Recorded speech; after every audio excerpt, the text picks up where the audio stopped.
Hello friends, you are welcome in Million Concepts of English.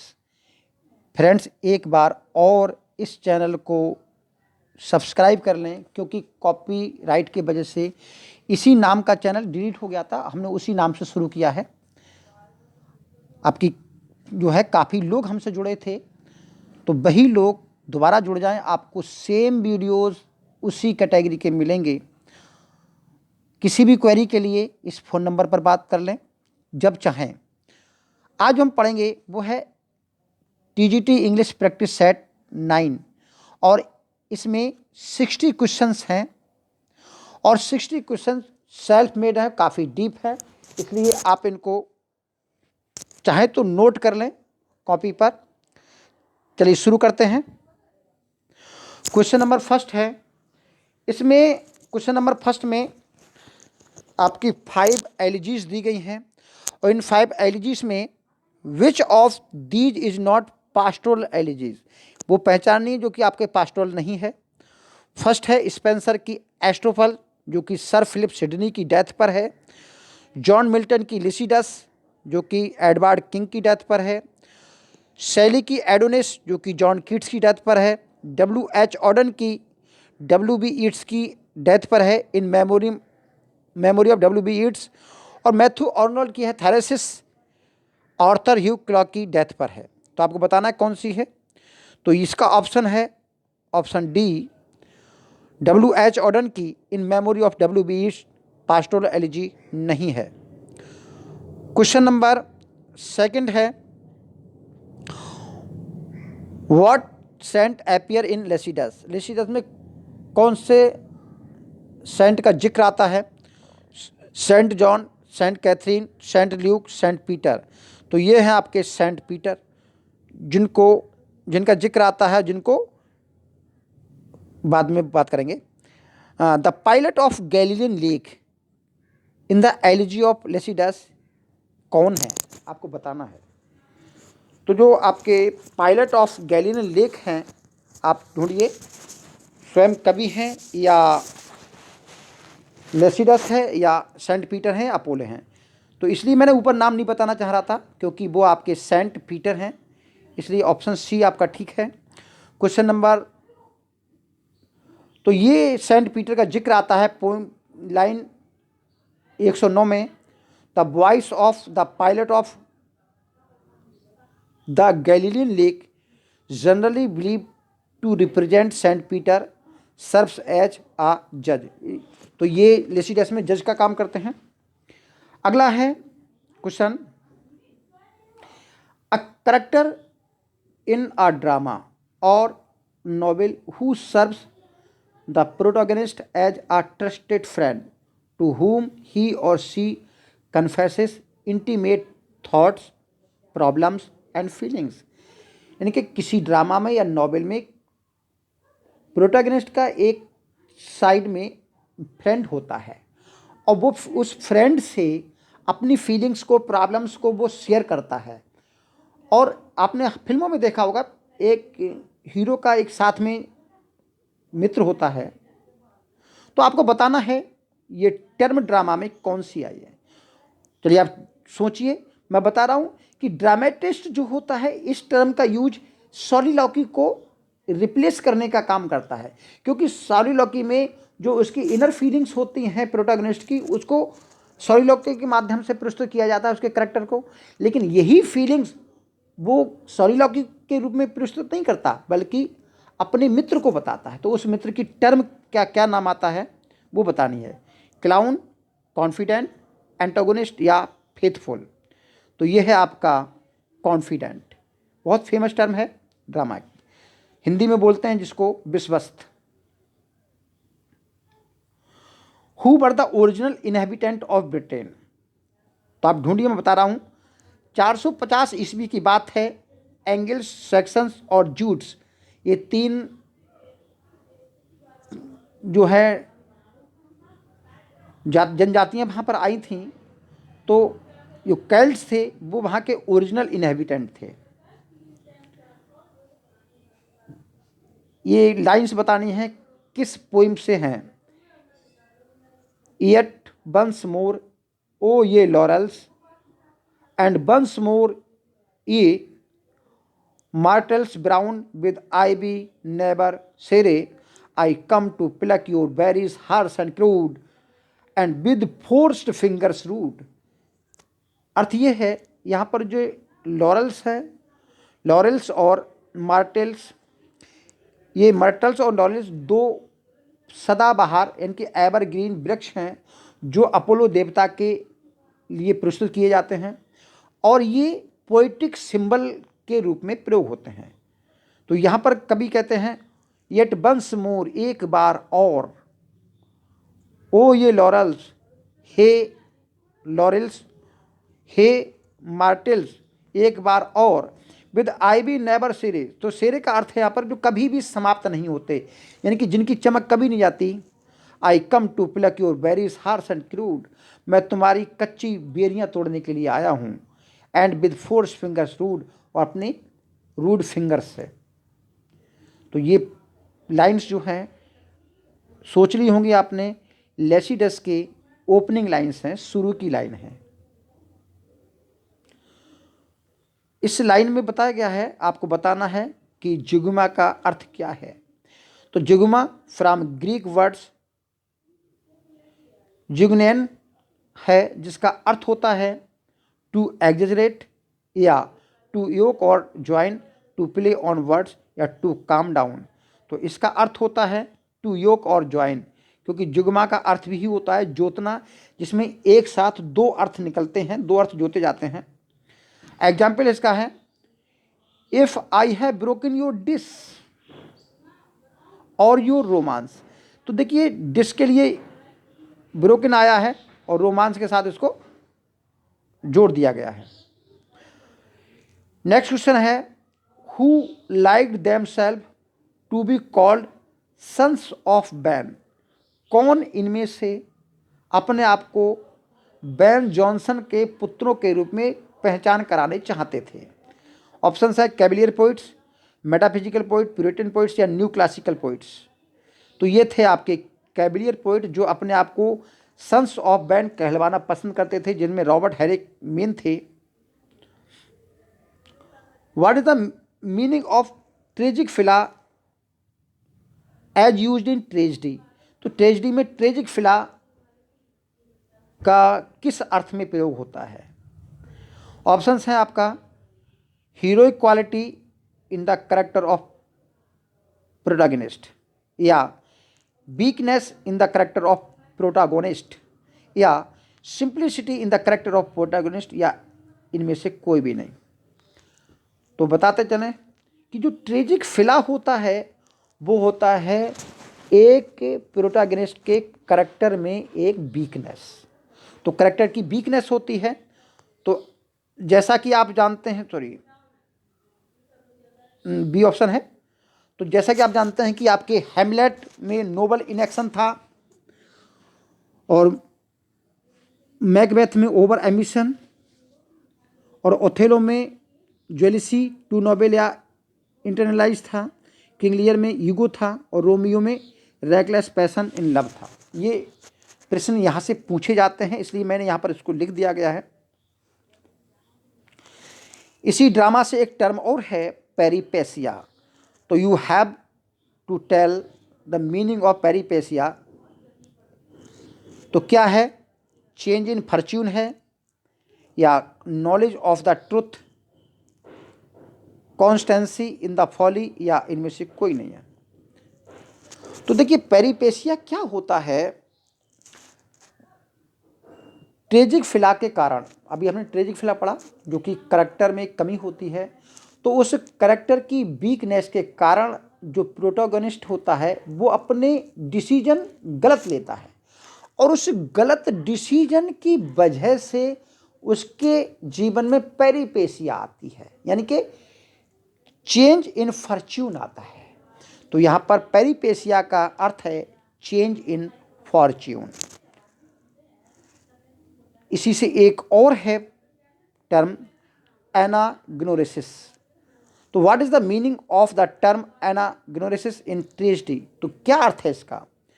तो आपने क्या देखा, आपने देखा हैमर्सिया। इसके कारण प्रोटैगनिस्ट, ये वीकनेस है, और इसके कारण प्रोटैगनिस्ट गलत निर्णय लेता है। तो उस हेमरसिया की वजह से उसके जीवन में एक चेंज आता है जिसको बोलते हैं हम पेरिपेसिया। अब इस पेरिपेसिया जब उसने गलत निर्णय ले गया, फिर लास्ट में उसको क्या होता है, अपनी गलतियों का एहसास होता है, उसे पता लग जाता है कि गलती कहाँ पर हुई। तब तक देर हो चुकी होती है, ट्रेजेडी में तो देर हो गई होती है, तो क्योंकि उसी की वजह से डाउनफॉल होता है। तो the hero's ignorance about his tragic flaw, तो ट्रेजिक फिला के इग्नोरेंस के कारण हेमरसिया होती है।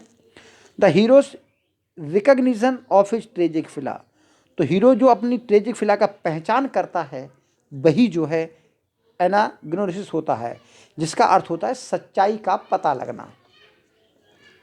तो आपका ऑप्शन इसमें बी है। क्वेश्चन नंबर 12 है, the fall of hero due to his hamartia most effectively evoke us in us with fear and pity and thus purifies us. तो the process is called catastrophe, catharsis, hubris या restoration। तो आपको सबको पता है ये बात आपकी कैथारसिस है, जिसको हम बोलते हैं शुद्धिकरण। क्वेश्चन नंबर 13 है, डेस्क्रिप्टिव स्केचेस विलियम वर्ड्सवर्थ की रचना है, जो कि 1593 में इसको पब्लिकेशन हुआ एन इवनिंग वॉक के साथ।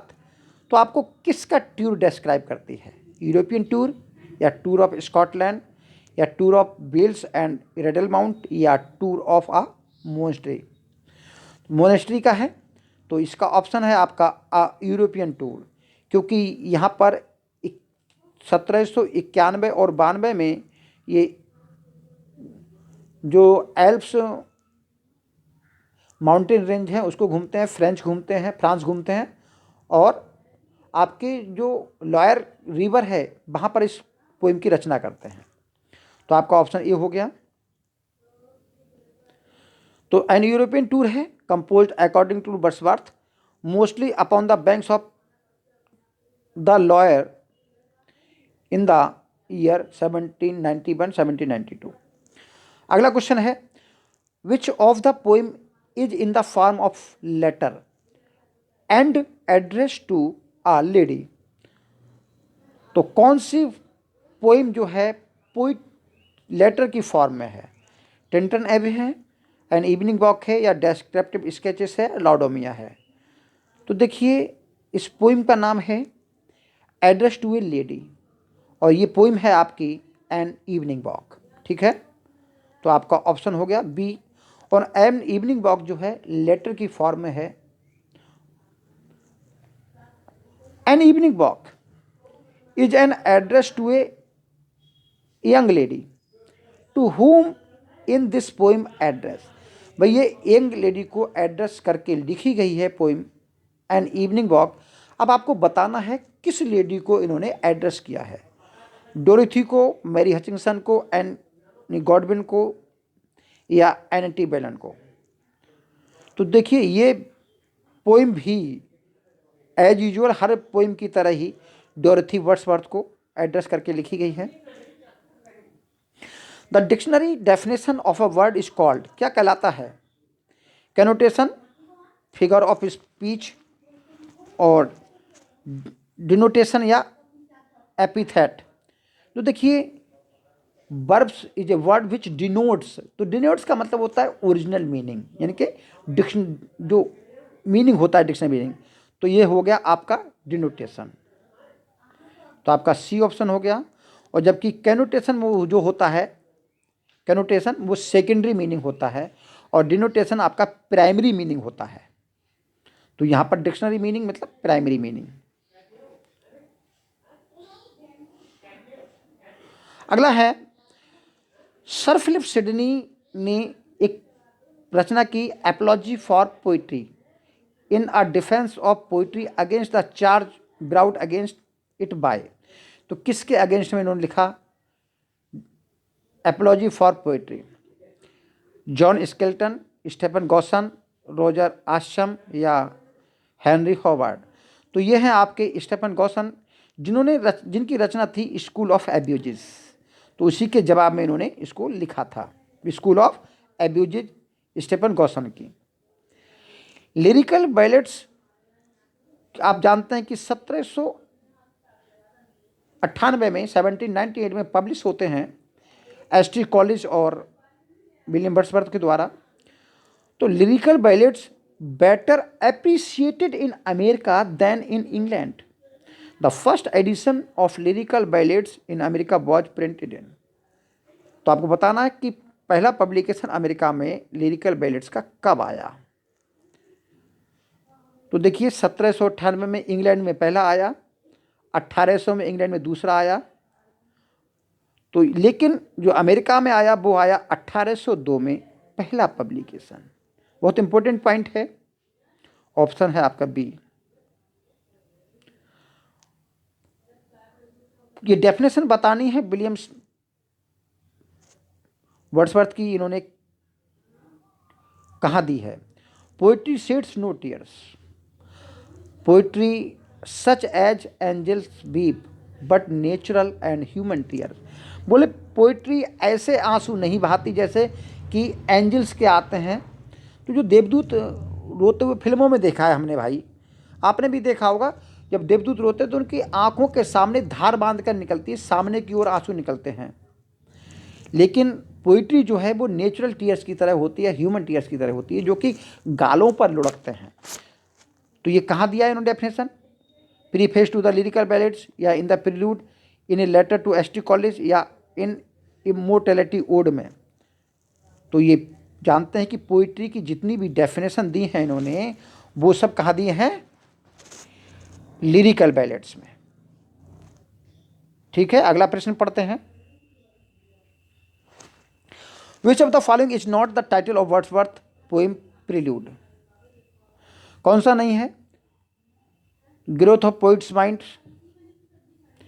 The prelude, poem to Coleridge या पोएम टू वर्ड्सवर्थ। देखिए ग्रोथ ऑफ पोइट्स माइंड्स ये एसटी कॉलेज ने दिया है, प्रिल्यूड मैरी हचिंसन ने दिया है, poem to Coleridge William Wordsworth ने दिया है, और पोएम टू वर्ड्सवर्थ ये इसका टाइटल नहीं है, तो इसका ऑप्शन डी हो गया। Which poem was published as a part of 609 quarto of Shakespearean sonnet published by Thomas Thorpe. तो थॉमस थ्रोपे ने एक इनके विलियम शेक्सपियर के सोनेट को पब्लिश कराया। तो इसके पब्लिकेशन के साथ एक विलियम शेक्सपियर की एक पोइम भी पब्लिश होती है, और उस पोइम का नाम आपको बताना है। ठीक है, तो ये पोइम है आपकी द लवर्स कंप्लेंट। तो ये द लवर्स कंप्लेंट है, ये 1609 में सोनेट के साथ पब्लिश होती है। The phoenix and the turtle, ये पोइम का नाम है विलियम शेक्सपियर की। The phoenix is a part of ancient Greek folklore, a giant bird. जो फिनिक्स है वो तो एक विशालकाय पक्षी है जो जिसका रीवर्थ होता है। अब दूसरा इसमें टर्टल शब्द आया है, तो what is the turtle, turtle क्या है। तो जहाँ तक मेरे हिसाब से टर्टल जो है, अभी तो हमने सुना था वो कछुआ है। तो आपको बताना इनमें से क्या है, द टर्टल डब है, या द सेल्ड रेप्टाइल टर्टल है, या लेडी टर्टल है, या सॉन्ग ऑफ द फोनिक्स है। तो ये है रेप्टाइल टर्टल नहीं है, कछुआ नहीं है, ये है टर्टल डब। ये भी एक प्रकार की वर्ड है, चिड़िया है। एक बहुत ही इंपॉर्टेंट प्रश्न है, ये शायद टीजीटी में आ चुका है। सॉर्टर रिसॉर्टर थॉमस कार्लाइल की एक रचना है, Sartor Resartus is a philosophical work of Thomas Carlyle. Sartor Resartus का आपको अर्थ बताना है क्या है, द पर्पल पैच है, या टेलर्स पैच्ड अप है, या द कलर्ड रेनबो है, द गोल्डन पैस्टअप है। तो रिसॉर्टर का अर्थ होता है द टेलर्स पैस्टअप, यानी कि टेलर रिटेलर्ड, कह सकते हैं टेलर रिटेलर्ड, ये भी इसका अर्थ होता है। ये 2004 में प्रश्न आया है। Wordsworth lived for 50 years among the Cumberland dalesmen, Alfoxden villagers, या हॉक्सटेड कंट्रीसाइड, या फ्रेंच रिवॉल्यूशनिस्ट। तो आपको बताना है वो कहाँ रहे थे। तो ये है कम्बरलैंड डेल्समैन। तो इसी को हम लेक डिस्ट्रिक्ट बोलते हैं, और लेक डिस्ट्रिक्ट में उन्हें 3 जगह रहे थे और 50 वर्ष तक। तो वो हैं आपके, देखिए लेक डिस्ट्रिक्ट में वो 1801 से लेके 1850 तक रहते हैं। 3 English counties, Cumberland, Westmorland and Lancashire, ये 3 काउंटी में है। जो जिसमें डब कॉटेज ग्रासमेयर में 7 वर्ष रहे थे, एलन बैंक में 15 वर्ष रहे थे, और रेडल माउंट में 27 वर्ष रहे थे, और यहीं पर वो इनकी डेथ हुई थी रेडल माउंट में। तो ये भी प्रश्न पूछा जाता है कि अपनी डेथ के समय विलियम वर्ड्सवर्थ कहाँ रह रहे थे। तो रेडल माउंट में रह रहे थे। तो ये पॉइंट भी आप यहाँ से याद रखिए। तो ये सब मिलाकर के आपका जो है कम्बरलैंड काउंटी बनती है। क्वेश्चन नंबर 25 है, which of these is the first work of John Galsworthy? From four winds, Jocelyn, the island of Pharisees, या सिल्वर बॉक्स। तो जहाँ तक मुझे पता है फ्रॉम द फोर विंड्स ये इनकी रचना है, और ये क्या है, कलेक्शन ऑफ शॉर्ट स्टोरीज है, जो कि सबसे पहले पब्लिश हुआ था। लेकिन फिर भी प्रश्न पूछा जाता है कि जॉन गाल्सवर्दी ने अपना कैरियर की शुरुआत कैसे की। तो एज ए नॉवेलिस्ट के रूप में माना जाता है। ठीक है। When did John Galsworthy started writing? तो कब राइटिंग स्टार्ट करते हैं? तो एडा कूपर के कहने पर 1894, 95, 97, 93 कब करते हैं? तो ये मेरे हिसाब से तो 1895 ही हो, करेक्ट डेट है 1895 में। अब अगला है, when did John Galsworthy get the order of merit? कब ऑर्डर ऑफ मेरिट मिलता है? तो ये है आपका 1929 होना चाहिए। ठीक, 1929। तो आपका ऑप्शन है सी। क्वेश्चन नंबर 28 है, which of these is not a playlet by John Galsworthy? तो प्लेलेट का मतलब होता है आपका 1 एक्ट प्ले। तो 1 एक्ट प्ले इनके 6 और 7 हैं। तो the little dream 1 act play है, डिफीट 1 एक्ट प्ले है, द सन 1 एक्ट प्ले है, लेकिन जॉय आपका 3 एक्ट प्ले है। तो आपका ऑप्शन डी हो गया। तो इस कैटेगरी में जॉय नहीं आता। क्वेश्चन नंबर 29 है, द फॉरसाइट क्रॉनिकल्स, 3 क्रॉनिकल्स लिखते हैं by John Galsworthy have 3 trilogies which contain 9 novels and 4 interlude. ये 3 ट्रायलॉजीज लिखते हैं जॉन गाल्सवर्दी। ट्रायलॉजी का मतलब है 3 नॉवेल की जो है सेट, और इसमें और इन सब ट्रायलॉजी को मिला के कहते हैं द फॉरसाइट क्रॉनिकल्स। तो जिसमें 9 नॉवेल होते हैं और 4 इंटरल्यूड होते हैं। आपको बताना है इनमें से कौन जो है ट्रायलॉजी नहीं है। देखिए, फॉरसाइट सागा ट्रायलॉजी है, इसमें 3 नॉवेल 2 इंटरल्यूड हैं। मॉडर्न कॉमेडी 3 नॉवेल 2 इंटरल्यूड हैं। एंड ऑफ द चैप्टर इसमें 3 नॉवेल हैं। और मैन ऑफ प्रॉपर्टी ये एक पार्ट है फॉरसाइट सागा का। तो इसमें जो ऑप्शन है आपका फॉरसाइट सागा का ये पार्ट है, अपने आप में ट्रायलॉजी नहीं है। तो ऑप्शन डी हो गया। John Galsworthy dedicated his Forsyte saga to, किसको डेडिकेट किया है? अपने मित्र जोसेफ कॉनार्ड को, एडा कूपर को, अपनी वाइफ को, या हिज फादर जॉन गाल्सवर्दी को, या हिज मदर विलेंची बैली को? तो एडा कूपर को ही इन्होंने जो है डेडिकेट किया है। तो ऑप्शन आपका B. The plot as you like it mainly based on a prose romance Rosalynde. तो रोजालिन किसने लिखा है? बाय हिज कंटेम्परेरी, इनके समकालीन रहे थे। तो ये यूनिवर्सिटी बिट्स में थे, एक थे। तो आपको बताना भाई कौन थे? Thomas Kyd, Robert Greene, Thomas Lodge, या जॉर्ज पीले? तो ये थे आपके टॉमस लॉज। ऑप्शन आपका सी हो गया। क्वेश्चन नंबर 31 है, sweet are the uses of adversity, यानी कि मुसीबतों के उपयोग भी बहुत मधुर होते हैं। विच लाइक ए टोड अगली एंड वेनोमस, जो एक मेढक जो काफ़ी अगली होता है, जहरीला होता है। Bear the precious jewel in his head, उसके सिर में कीमती रत्न होता है। तो ये कौन कहता है ये बातें? एज यू लाइक इट में जैक्स, पहले तो ये लाइन बताते हैं, ये लाइन्स जो हैं एज यू लाइक इट की है, प्ले है as you like it William Shakespeare का।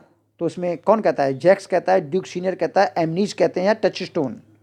तो ये बात ड्यूक सीनियर कहते हैं। अगला प्रश्न है, under the greenwood tree who loves to lie with me, इस ग्रीन वुड ट्री के नीचे कौन मेरे साथ लेटना चाहेगा? तो ये आपको बताना है ये गाना कौन गाता है। Who sings this song in the play as you like it? Jaques गाता है, ड्यूक सीनियर, या एमनीज, या ऑरलैंडो? तो इस सॉन्ग को मेरे हिसाब से तो एमनीज ही गाता है। ठीक है, तो आपका ऑप्शन सी हो गया, और आपका ऑप्शन भी सी ही होना चाहिए। To err is human, to forgive is divine. आपको बताना है इन दो लाइन्स में, एक लाइन में कौन सा फिगर ऑफ स्पीच है। देखिए, एक थीसिस ये है और इसकी अपोजिट थीसिस ये है, और ये दोनों एंटी थीसिस हो गई। तो मेरे हिसाब से तो एंटी थीसिस है। तो आपका ऑप्शन बी। क्वेश्चन नंबर 35 है, Ben Jonson rights mainly, Ben Jonson was mainly the writer of poetry के थे, प्रोज, कॉमेडीज, या ट्रेजिडी? तो कॉमेडी के लिए फेमस थे ये। तो आपका ऑप्शन सी हो गया। क्वेश्चन 36 है, छोटा कर ले रहा हूं मैं ताकि एक ही पेज पे आ जाए। हाँ, अब आपको बताना है, identify the source of the quotations listed below, which one is mismatched. आपको बताना, ये 4 ऑप्शन है, कौन सा इनसे अलग है। Our birth is but a sleep and a forgetting, ये इंटीमेशन ऑफ इमोर्टलिटी ओड से है। B, I have owed to them in hours of weariness sensations sweet, felt in the blood and felt among the heart. ये बात Tintern एबे की है, मेरे हिसाब से ये भी सही है। Farewell farewell the heart that lives alone, housed in a dream at distance from kind. तो ये बात जो है, सेकंड लास्ट स्टेंजा है पील कैसल का। तो पील कैसल जो कि एलिजैक स्टेंजास हैं, जिनमें अपने भाई जॉन की डेथ को मॉर्न करते हैं विलियम वर्ड्सवर्थ। तो फाउंटेन कन्वर्सेशन नहीं है, ये किसकी हैं? पील कैसल की हैं। लास्ट ऑप्शन है, doth God approve the depth, देवता जो अप्रूव करते हैं वो डेप्थ माने गहरे प्यार को अप्रूव करते हैं, not the tumult of the soul, ना कि उछली आत्मा का। तो ये लॉडोमिया की लाइन्स हैं, बाकी सही है। तो इसका ऑप्शन सी हो गया। What is Duddon river by Wordsworth? क्या है डॉर्डन रिवर? सोनेट सीरीज है, नैरेटिव पोइम है, क्रिटिकल वर्क है, या हिम्न ऑफ फॉर नेचर है? तो मेरे हिसाब से तो ये सोनेट सीरीज है, जो कि 1820 में लिखी गई थी। Which is not an element of tragedy, कौन सा ट्रेजिडी का एलिमेंट नहीं है? एक्सपोजिशन नहीं है, राइजिंग एक्शन, क्लाइमैक्स, या डिनाउमेंट? तो आपको पता होगा डिनाउमेंट जो आता है वो कॉमेडी के लास्ट में होता है और ट्रेजिडी में क्या होता है, कैटास्ट्रॉफी होता है। ठीक है, तो आपका डी ऑप्शन हो गया। क्वेश्चन नंबर 39 है, who coined the term differences. तो ये किसने दिया है? ऑप्शन है Jacques Derrida, John Ruskin, Matthew Arnold, William James. तो ये जैक्स डेरिडा हैं। और जॉन रस्किन की क्या है? Poetic justice. Matthew Arnold touchstone method, और विलियम जेम्स कौन है? Stream of consciousness. तो इसका ऑप्शन कौन सा है? A. Poetic justice is a term explained in the following points, but one point is not fit for it। तो देखिए, पोएटिक जस्टिस के बारे में बता दें। पोएटिक जस्टिस को अगर हिंदी में लिखें तो जैसा कर्म करेगा वैसा फल देगा भगवान, इस थीम पर लिखी होती है पोएटिक जस्टिस। तो आपने कई फिल्म्स देखी होंगी, कई नॉवेल्स पढ़े होंगे, कई ड्रामा पढ़े होंगे कि जो गलतियां करता है उसको अनुसार सज़ा भुगतता है और सच्चाई की हमेशा जीत दिखाई जाती है। तो ये चीज़ जो है ये पोएटिक जस्टिस होती है। तो कौन कौन से ऑप्शन है? The term coined by Thomas Rymer, ऊपर गलत बोल दिया था, टॉमस रेमर है पोएटिक जस्टिस, तो ये सही है। It also insist on the liberty of the writer और पोएटिक लाइसेंस। तो ये राइटर की लिबर्टी होती है और क्या होता है? पोएटिक लाइसेंस के प्रति। तो देखिए, लिबर्टी नहीं होती, अगर लिबर्टी वो होती है वो पोएटिक लाइसेंस कहलाता है। जिसमें लिबर्टी होती है वो पोएटिक लाइसेंस कहलाता है। तो ये ऑप्शन इसका नहीं है। ये तो टॉमस रेमर ने कही है, ये सही बात है। The term refers strikingly appropriate reward और पनिशमेंट यूजुअली फिटिंग रिट्रीब्यूशन, यानी कि जैसे जो कर्म करता है उसी के अनुसार उसको रिवार्ड और उसी के अनुसार उसको पनिशमेंट मिलता है, यानी कि बुरे को सजा और अच्छे को पुरस्कार। यही होता है पोएटिक जस्टिस। और फिर ऑप्शन है justice is poetic then in the sense that it occurs more often in the fictional plot of play than in real life। तो यहाँ लास्ट लाइन में कहा गया है कि पोएटिक जस्टिस की जब बात होती है तो केवल ये फिक्शनल नॉवेल में या ड्रामा में तो होता है, लेकिन एक्चुअल लाइफ में ऐसा नहीं होता। एक्चुअल लाइफ में आप लोग और हम लोग भी देखते हैं कि जो बुरे होते हैं वो बहुत पैसा कमाते हैं और बहुत ऐशो आराम से रहते हैं। जो मेहनत करते हैं और बहुत ज़्यादा ईमानदारी से जीवन जीते हैं वो मुसीबत सहते हैं। तो कह रहा है कि ये जो बातें हैं ये कल्पना में या फिक्शनल कैरेक्टर्स में ज़्यादा होती हैं। ठीक है, तो आपका ऑप्शन कौन सा है? B. The statement which can contain two or more meaning. To or more meaning जिसमें होते हैं उसे क्या कहते हैं? एम्बिग्युइटी, एनेक्डोट, एपिग्राफ या फॉयल। तो ये आपका एम्बिग्युइटी हो गया। क्वेश्चन नंबर 42 है, who founded the pre Raphaelite brotherhood. किसने प्री राफेलाइट ब्रदरहुड को, ये 1848 की बात है, किसने किया? दांते गैब्रियल रोसिटी ने किया, या बर्टोल्ट ब्रेख्ते ने, या जॉन रस्किन, या जैक्स डेरिडा ने। तो ये हैं आपके डी.जी. रोसिटी। तो किस किस के साथ किया इन्होंने? Raphaelite brotherhood of young artist founded in 1848 by Dante Gabriel Rossetti, John Everett Millais और विलियम हॉलमैंड हंट। इन 3 लोगों ने किया और ये तीनों ही 25 वर्ष से कम की आयु के थे जब इन्होंने शुरू किया। क्वेश्चन नंबर 43 है, what do you understand by the term purple patch. किसे कहते हैं पर्पल पैच? अब देखिए, पैच का अर्थ समझिए। पैच का अर्थ होता है पैबंद लगाना। कोई कपड़ा फट जाए और उस फटे हुए कपड़े पर दोबारा रफू करके पैबंद लगा देना होता है। तो पैबंद तो जानते हो बुरा ही लगता है। तो यहाँ पर ऑप्शन ढूंढने हैं, क्या है पर्पल पैच का option? An irrelevant and excessively ornate an overwritten passage, एक पैसेज को अत्यधिक रूप से सजाना और इरेलीवेंट रूप से सजाना, ये है। या passage of prose underline in purple, या a stanza in the different in meaning, या ऑल द अबव। तो ये है आपका ऑप्शन ए, क्योंकि पर्पल पैच का मतलब होता है इरेलीवेंट तरीके से और अत्यधिक सजाना होता है। Who defines poetry as this, कौन डिफाइन करता है पोइट्री को? Poetry is a breath and finer spirit of all knowledge, यानी कि पोइट्री जो है सभी ज्ञान की एक श्वास है और एक सूक्ष्म आत्मा है।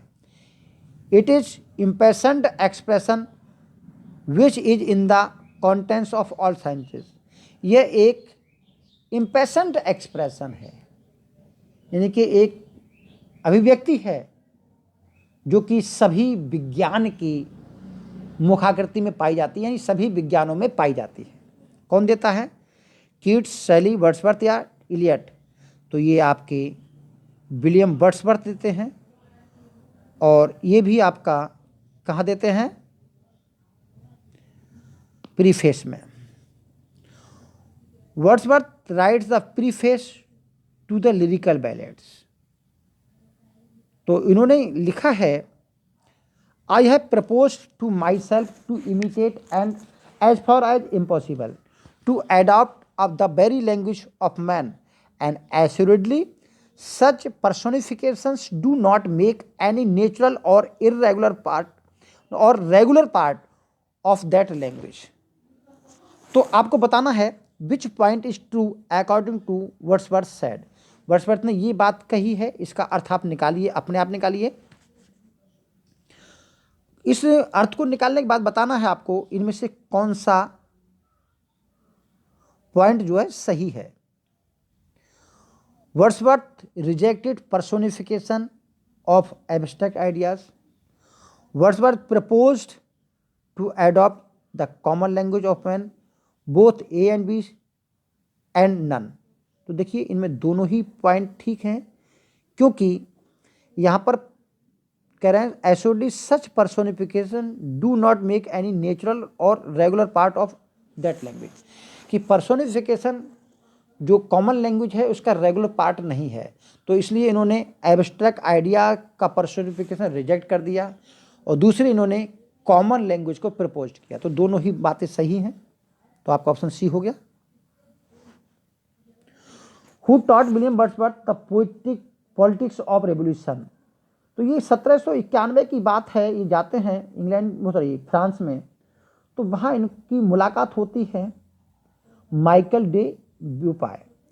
तो ये वहाँ पर ऑफिसर होते हैं रिवोल्यूशनर के, तो इनसे ये पॉलिटिक्स ऑफ रेवोल्यूशन सीखते हैं।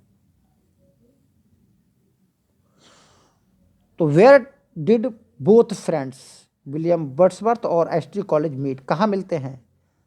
तो ये तो आपको पता होगा, ये 1795 में मिलते हैं। और कहाँ मिलते हैं? एट ब्लॉस या ब्रिस्टॉल, ग्रासमेयर या रेडल माउंट। तो एट ब्लॉस में मिलते हैं, सॉरी एट ब्रिस्टॉल में मिलते हैं। ऑप्शन आपका बी है। और किसके घर पे मिलते हैं ये बता दूं, ये मिलते हैं रॉबर्ट सदी के घर पे, जो कि एसटी कॉलेज के जो वाइफ होते हैं उनके जीजाजी होते हैं, यानी कि दोनों साड़ू साड़ू होते हैं। Who had left William Wordsworth a small legacy, तो ये शायद 3000 पाउंड की रही है। His friend Raisley Calvert, ST Coleridge या हिज सिस्टर डॉर्थी या कोई भी नहीं। तो ये है हिज फ्रेंड रेस्ली कल्वर्ट। तो कितने की है ये शायद इसमें नहीं लिखा है, लेकिन 3000 पाउंड की जो है लेगेसी है।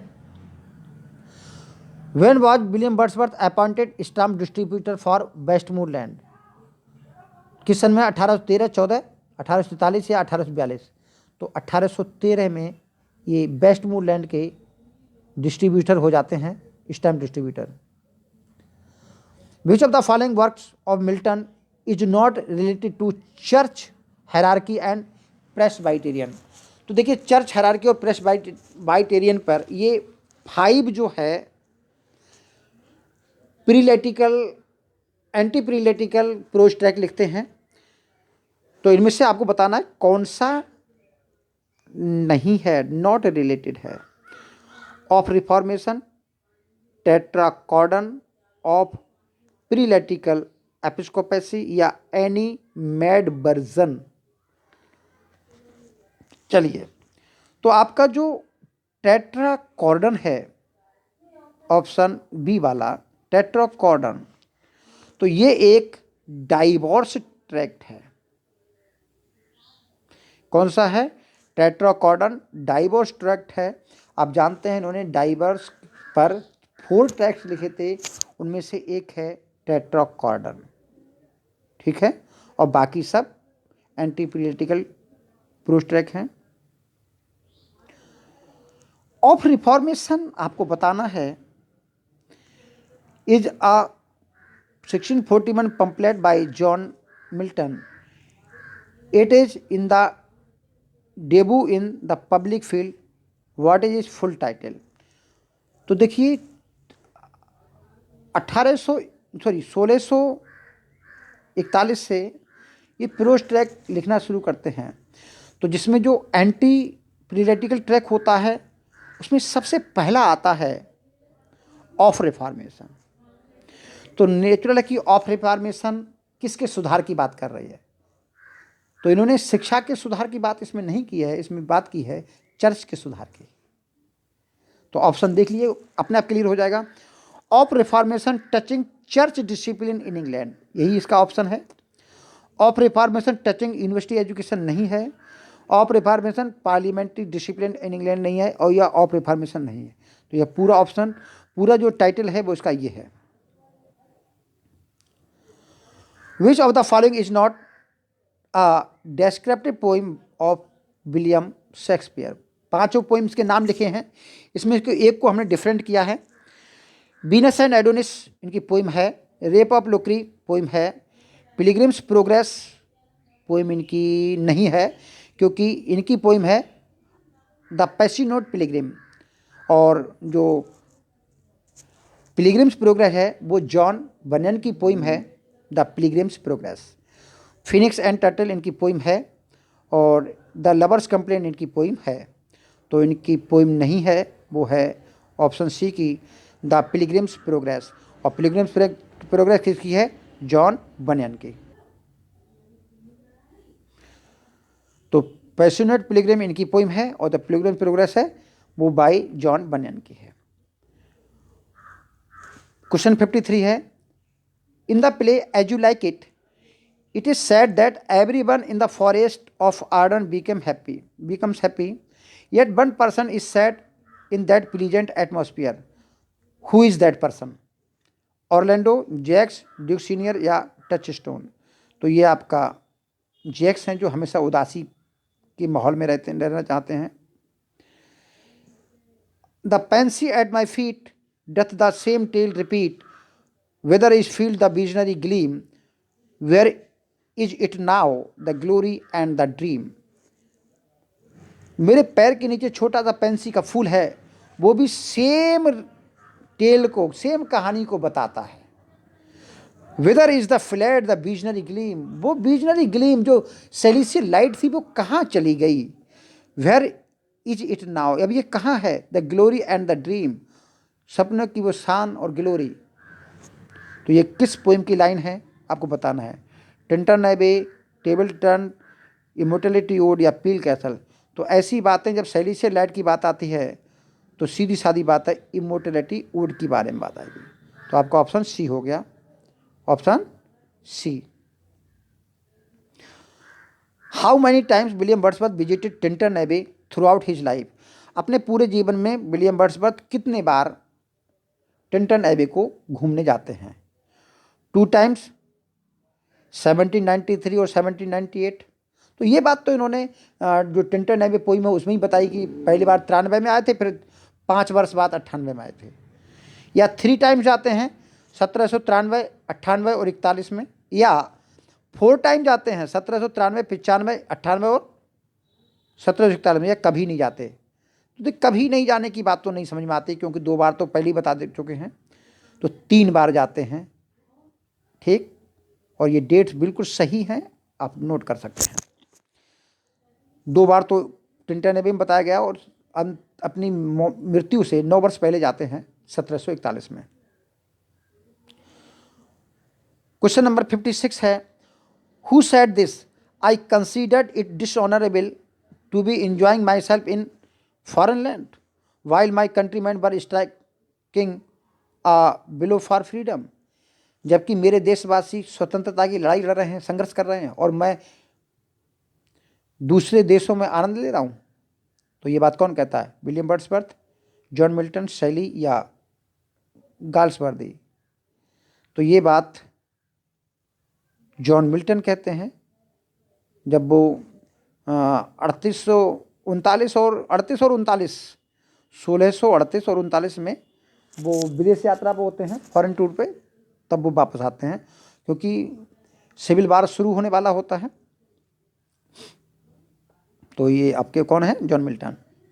How many diverse track Milton right? अभी हमने बोला था 4 डाइवर्स ट्रैक लिखे थे इन्होंने, तो आपका ऑप्शन सी हो गया। Milton was motivated towards writing on the topic of divorce after reading the work of.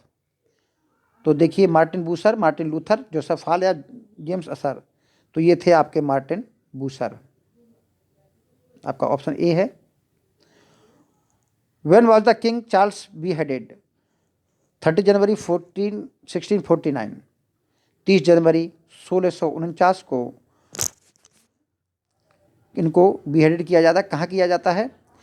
In the front of the banqueting house of the palace of Whitehall on 30 January 1649। Last question है, which of the following works did Milton write to calm down the public reaction of fear of beheading of Charles first? जब Charles first को 30 January 1649 को बीहेड कर दिया जाता है, तो कौन सी रचना करते हैं? तो वो लिखते हैं the tenure of Kings and magistrate. ठीक है, और इसी रचना की बदौलत, इस रचना की बदौलत इनको 1649 में ही द सेक्रेटरी ऑफ फॉरेन टंग इनको पद मिल जाता है। आज के लिए इतना ही। एक और हैं अभी, सॉरी। डेकोरम क्या है? तो decorum in literary criticism is a term which designate, आपको बताना है क्या है? The fitness in a literary genre, its subject matter, its character and action, and the style of its narration and dialogue and match to one another, the irrelevant and excessively ornate and overwriting passage, या to talk in a polite way, या all the above।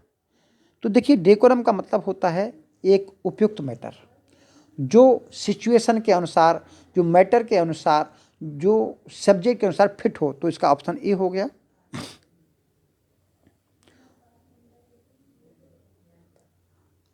Sixty two है, Earth fills her lap with pleasure of her own, yearning she hath in her own natural kind, and even with something of a mother's mind and no worthy aim।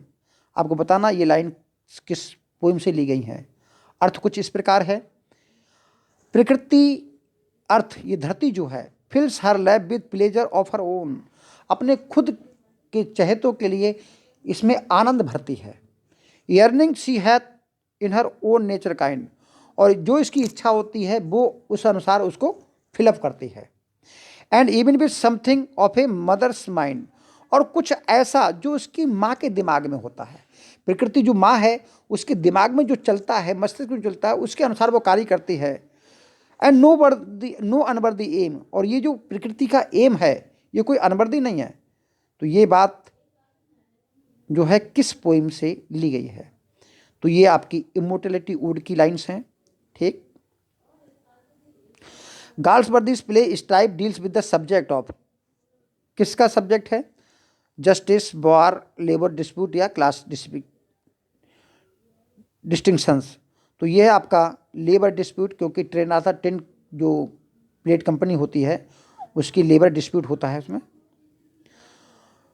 Better be with the dead, अच्छा हो मृत्यु के साथ हो।